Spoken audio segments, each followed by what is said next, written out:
Hello everyone, this is a review session for question for MA 265 linear algebra for fall 2025.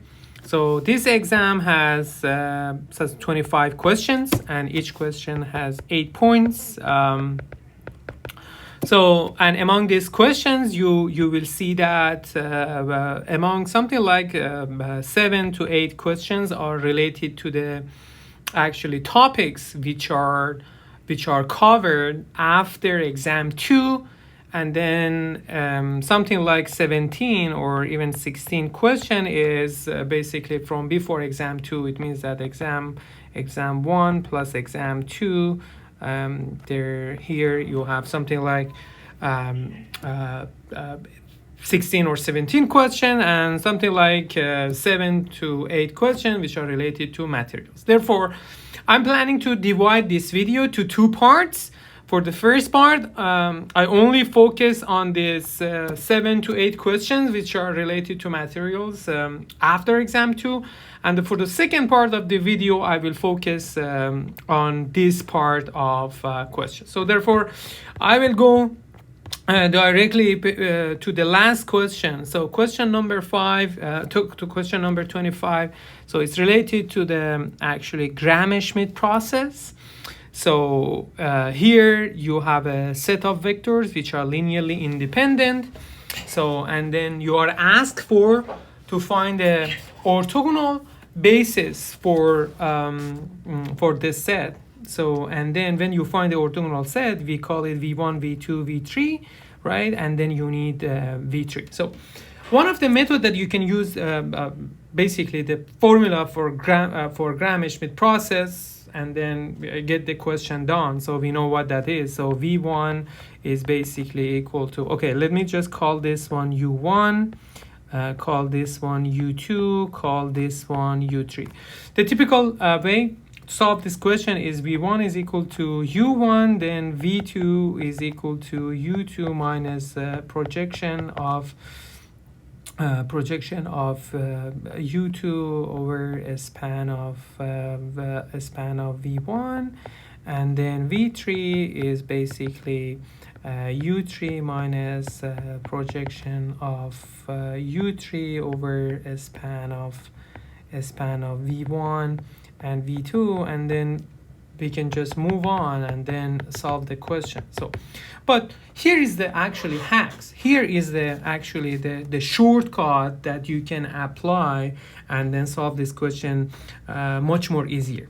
The fact is that this set V1, V2, V3 is the orthogonal set. Do you agree with that? What that means, it means that V1 dot product V2 is equal to 0, V2 dot product V3 is equal to 0, and V1 dot product V3 is also equal to 0, right? So now, on the other hand, so you also know that this V1, the first vector in the Gram-Schmidt process, is always equal to U1. Therefore, this is your first vector, V1. And one of those options here are V3. So therefore, you can easily check the dot product of this vector with which of those dot product of those vectors here is going to be 0. For example, if you dot product U1 with this vector, U1 with this vector, which is 1, 1, negative 1, 1, if you dot product it, so here, you will see that this dot product is going to be, or inner product, doesn't matter, dot product and inner product, those are the same. So this is going to be what? This is going to be 2 minus 3 plus 1, which is equal to 0. Therefore, this can be the one of the solution. And if you dot product this U1 to this vector, the dot product wouldn't be 0. If you dot product this one to U1, this is not 0. This won't be 0. This won't be 0. Therefore, basically by checking one simple dot product, you can find the answer. Therefore, A is going to be the final solution, because fortunately it was the only one which dot product of U1 and dot product of this vector is going to be 0. So you basically answer this question with this nice shortcut without even using this formula for Graham-Schmidt process. Okay, let's move on and then go to question number 24. Question number 24 is you have a matrix which P, which of the following matrix P satisfy P transpose AP is equal to this matrix, and where A is equal to this matrix. So if you look more carefully to, if you look at this matrix A more carefully, you will see that matrix A is symmetric. It means that A transpose A transpose is equal to A, symmetric matrix. This question is basically related to section 7.1 of your textbook. So, and then symmetric matrices have some interesting properties. One of them is that symmetric matrices are orthogonally diagonalizable. What that means, it means that if you have a symmetric matrix, therefore you can write A to be P D P transpose, and then this P is an orthogonal matrix, right? This matrix P is orthogonal matrix. Orthogonal matrix means that the columns of matrix P are orthonormal. What does orthonormal mean? It means that the columns of the dot product or inner product of the columns of matrix P are 0 and the length of them is equal to 1. So therefore, if you just look at the options, this is one of those choices here must be P. Therefore the columns, first of all, the columns of this matrix should be orthogonal, right? So, for example, if you check the columns of matrix B here, so if you dot product this one to this one, so you won't get 0, right? Therefore, this is not the answer. Or for example, if you dot product D, matrix D, if you dot product this column to this column, you won't get 0. Therefore, this is not the answer. If you dot product here, U1 dot product V, right? And plus projection here, I'm writing a formula for this part, which is U2 dot product U2, and then here you have U2 dot product V, right? And this is going to be vector along U2. Okay, what is U2? U2 is U1 is equal to 1, and U2 is basically 3 T. Therefore, all I need to do is just compute those coefficients here and these coefficients here. To compute the coefficient, those coefficients, I should do the kind of dot product. For example, if I want to compute U2 dot product of U2 and V, which is equal to what? U2 is 3T and V is 5T cubed minus 3T squared. So dot product is the definition is given here. It means that integral negative 2 to 2 and then just multiply two functions. If you multiply those two functions, you have 15T to the fourth, and then here you have minus 9 T to the fifth, right? So dt. So you can just split it. You can just split this one. So to integral from negative 2 to 15 T to the fourth dt plus integral negative 9T to the sorry, here is 2 to the fourth, and here T to the fifth dt negative 2. Okay, the good news is that this function here is odd, and the area here is symmetric. Therefore, this integral is going to be 0. You don't have to compute it. Therefore, and then here the next integral. So you can use the symmetric. So here I write 15. 2 integral from 0 to 2 T to the fourth dt, and this is going to be what? This is going to be 30 times T to the fifth divided by 5 from 0 to 2.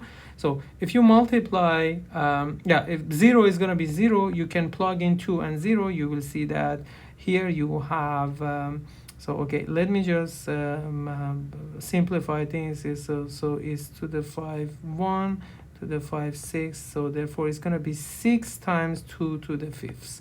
So therefore this in fact this coefficient here, let me change the color. So this coefficients here is 6 times 2 to the 5th. Now let me compute this this part, in fact. So which part? Let me compute change the color. Let me compute the u2 dot product u2, which is equal to integral of negative 3 t times negative 3t dt from negative 2 to 2, which is equal to 9 integral from negative to 2 t square dt, and this is going to be 18 integral from 0 to 2 t square dt, which is equal to 18 times t cube over 3 from 0 to 2. So you can just simplify things. This is going to be 1, and this is going to be 6. Therefore this is going to be 6 times 2 to the 3. So therefore this coefficients here is going to be what? This coefficients here gives us 6 times t to the third. So and as you see, so if this one and this cancel out, and then here this one and this one cancel out, therefore you have 2 to the power of the 2, and then multiply by this. So therefore 4 times 3t is going to be 12t. So therefore this part you have 12t. So therefore this part, this option A, this option, it won't be your answer. Now you have to compute either C, either D. So therefore now we have to compute the coefficients of the constant function. To compute the coefficient of the constant function, so first of all let's compute u1 dot u1. So if you compute the function u1 dot u1, which is basically integral from negative to 2, u1 is a constant function, is dt, therefore it's going to be 4. Therefore this part here is going to be 4, this part here is going to be 4. And now we should compute this dot product of u1 and v1, which is equal to basically integral of 5t minus 3 t squared from negative 2 to 2. And as you see, so you can just like I did, so split it. You will see that the integral on this doesn't matter, it's going to be 0. Therefore you end up with integral from negative to 2 and negative 3t cube. So and this is going to be what? This is going to be 2 times negative 3 integral from 0 to 2 t squared dt. And this integral here must be, this integral here is definitely positive and this is negative. So therefore this coefficient must be negative, and the only negative coefficient is this negative 4. Therefore it's likely that the answer is 4. Although we have this question, none of the above, but most of the times is unlikely that you end up with this. So it's a bit risky, but to be honest, I would take this risk and then go for this option D. So let's move on and then go to question number 22. So question 22 is asking that which of the following matrices is not diagonalizable. So okay, so here for example, let's start with the first one.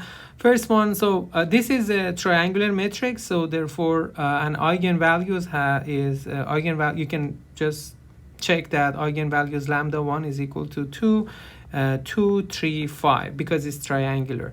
So therefore those eigenvalues are 2, 3, 5, right? You have distinct eigenvalues, and there is a theorem that if you have distinct eigenvalues, then your matrix will be diagonalizable. So therefore A is not the answer.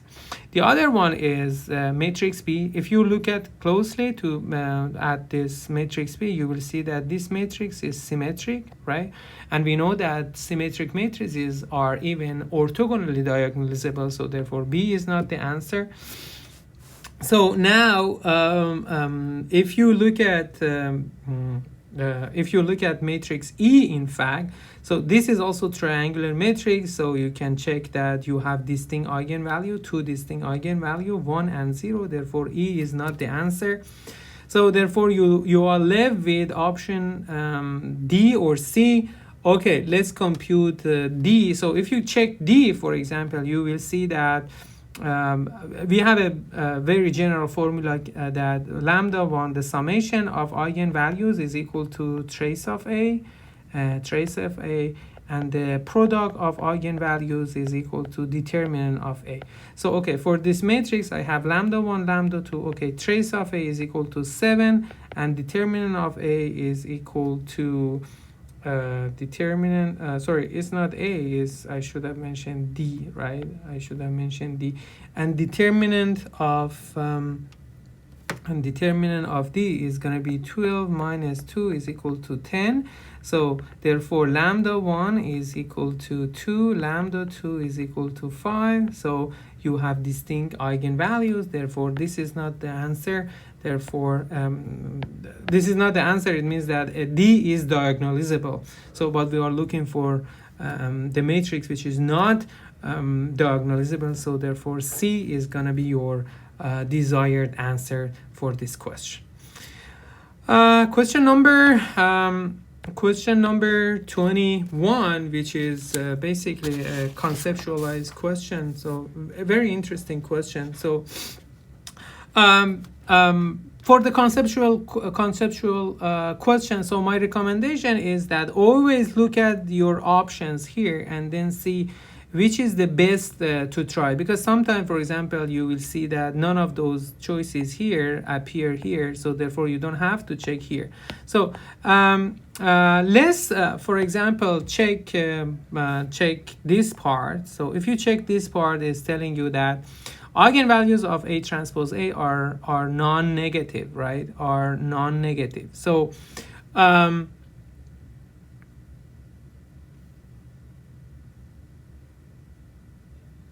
okay, so now this question, so I transpose A eigenvalue, okay, A transpose A, in fact, so the fact, okay, let me just say this fact that whenever you have a matrix A, regardless of this matrix is symmetric or not, you can say that A transpose A is symmetric, and symmetric matrices always are diagonalizable and also orthogonally diagonalizable, and also they all the eigenvalues are real, right? Are real numbers. So you can this matrix, because this matrix is symmetric, you cannot claim that all the eigenvalues are real, and you cannot for example, you don't have to look for complex eigenvalues. So therefore for example, if this is 2 by 2, you know that lambda 1 plus lambda 2 is going to be what? Is going to be the real, and then this is also non-negative or positive, and is just because of simple fact that A transpose A. So if you just check the trace of them, you will see that it's going to be lambda squared or something like that, and then it's going to be positive. Therefore B is correct, right? Correct statement. So therefore as you see, so you can easily cancel this, and you can also easily cancel this. So therefore by checking the second option, you basically cancel all this options. So Okay, someone is still asking me that why this is positive. I said that, okay, you see what, so just take A to be A, B, C, D, so you can easily check that. So you can easily check that AA transpose is symmetric matrix, right? So AA transpose is symmetric matrix, right? Therefore, therefore let's like this one. AA transpose is if you like this, if you take A to be A, B, C, D, so, and then A transpose is gonna be A, B, C, D, so you will see that AA transpose is gonna be A squared plus B squared, and here is gonna be what? It's gonna be C squared plus D squared, right? And trace of the, okay, this is what? This is AA transpose, right? So, and then we know that trace of this A transpose A, trace of A, is gonna be this one plus this one, right? So, and the summation, because all of them are squared, the numbers, so therefore it's always positive. That's why this is non-negative. Is that clear now? Okay, sounds perfect. So now, and now you left with A and B. So what's the difference between A and B? The difference between A and B is for example, this one, right? Is this one, right? Oh, sorry. It seems that I cannot exclude C, right? I cannot exclude C because C doesn't have two eyes. So, but okay, let's check the last option. Last option is A transpose A is orthogonally diagonalizable. Yes, that's true because A transpose A is always symmetric, and all the symmetric matrices are orthogonally diagonalizable. Therefore, this must be true. So this must be true. So therefore. Therefore, if you can, therefore this is not true, therefore this is not true, and then therefore you just left with B, and therefore B is gonna be your final answer, right?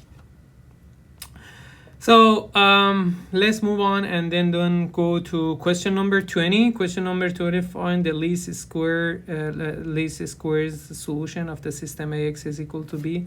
So we know that for solving this question, you should solve this A transpose A Z. What is Z? Z is in R2 is equal to A transpose Z. So therefore I will compute A transpose A. What is A transpose A? A transpose A is equal to what? Is equal to A transpose is 0, 1. Just change the columns and rows. 1, 1, and then here 2, 1. What is A? A 0, 1, 1, 1, and then 2, 1. So let's compute this one. If you compute this one, so what you have is basically 5. Here you have 3. Here you have 3, and here also you have 3. Then sorry, here my formula here should have been B. Sorry about this mistake. So, and now let me just compute A transpose B. So what is A transpose B? A transpose B means that 0, 1, 1, 1, 2, 1. Oh, sorry, A transpose is this matrix 0, 1, 1, 1, and then 2, 1. And then here B, what is B? 1, 5, 3.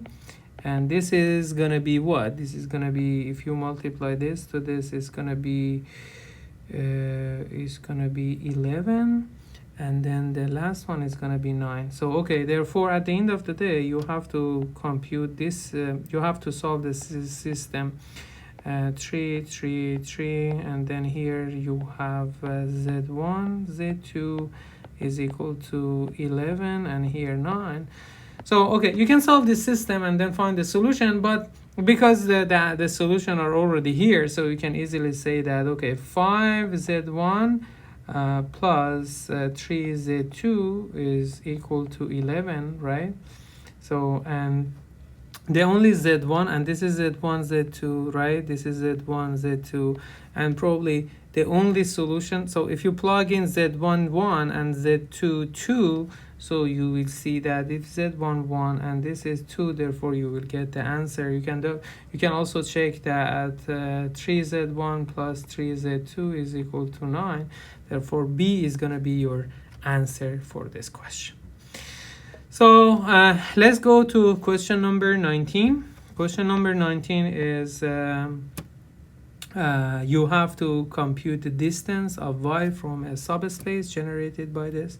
So we know that for finding the distance, so you have to compute what? You have to compute the length of y minus projection of y onto w, right? So if you compute this length, so you are done. So to compute this length, okay, y is clear what that is. So therefore we have to compute projection of y to w. Projection of y to w is equal to projection of y projection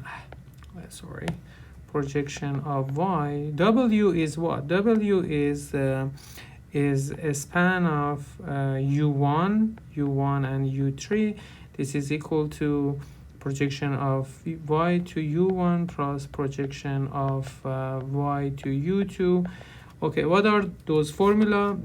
For the first one, this is always a vector along vu1, and you can say that, okay, this is going to be dot product of y and u1, and here dot product of u1 and u1, and then the second one is going to be along a vector along u2, and then here you have dot product of u2, and here you have dot product of y and u2.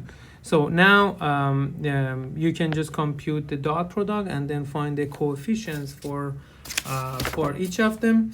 So based on based on my computation, so here what I got for the projection, let me check my computation, but you can do it, but I don't want to spend too much time on this question because it's pretty straightforward question.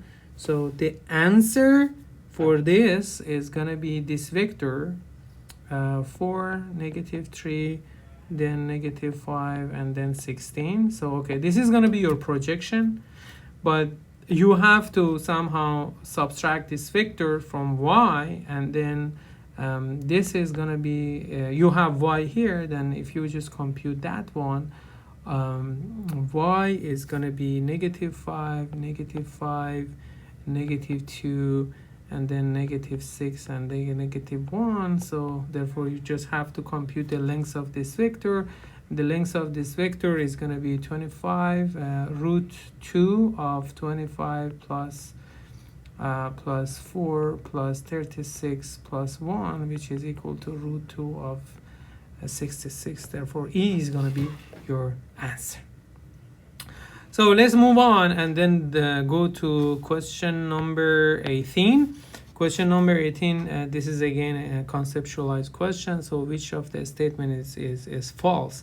So let's start with the first one. So you have two vectors u and v, and orthogonal projection u on 2 is equal to orthogonal projection of u on a scalar. So you can check it. So we know that orthogonal projection of u to v is equal to what? It's always a vector along v, and this is always v dot product v, and here you have u dot product v, right? And then now you want to compute the orthogonal projection of u on cv for a scalar. So this is going to be what? This is going to be a dot product of cv and cv, and then here orthogonal of u and cv along a vector cv, right? So if you just think about the property of dot product, so you can see that this c can jump here, this c can jump here, this c can jump here. So therefore here you have 1c cancel out, 1c cancel out, and therefore is exactly equal to projection of u over w. Therefore A is correct, therefore A is not our solution. So if you just go a bit further for this question, for part E, so part E is basically one of the theorems that u dot product ux dot product uy is equal to 0 if and only if ux x dot product x is 0 for if u is orthogonal. It's a theorem basically. So therefore this is true, therefore this is not going to be our answer. The part D is telling you that you have a set of orthogonal you have a orthogonal D is basically the definition of orthogonal set, right? And therefore D is correct, right?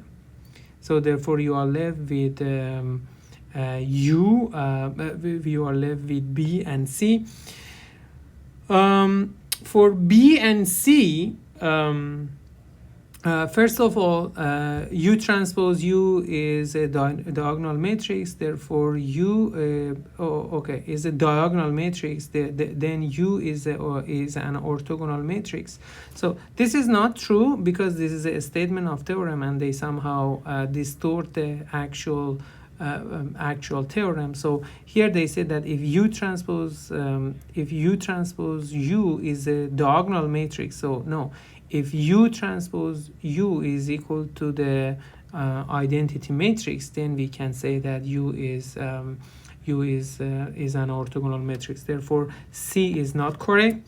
So for part B, so U and V are orthogonal matrices. U and V are orthogonal matrix. UV, the dot product, not dot product, the matrix product of UV is an orthogonal matrix. So, okay, U is orthogonal matrix. It means that U transpose U is equal to the unit. V is orthogonal matrix. Therefore, V transpose. Vice versa. I guess. Yeah. No, I guess it's true. So,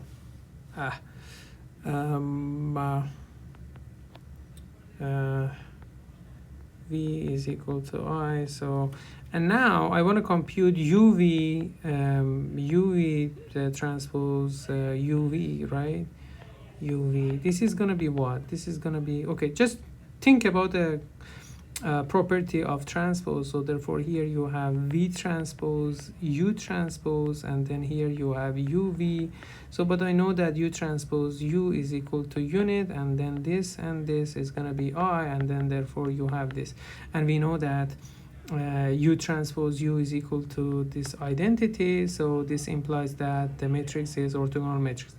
But this question has a problem. Why? Because the size of matrices U and V should be the same, and in this question there is no information about the size of the matrices. Therefore one can argue that maybe part B is also not correct. So therefore for this question, so B can be also a false question, considering the fact that the size of U and V may not be match, right? So, and now the next question is question number 17, which is related to materials for before exam 2, and I will record another video for question number 1 to 17. Thank you very much for your attention. I'll be back soon with the rest of the questions.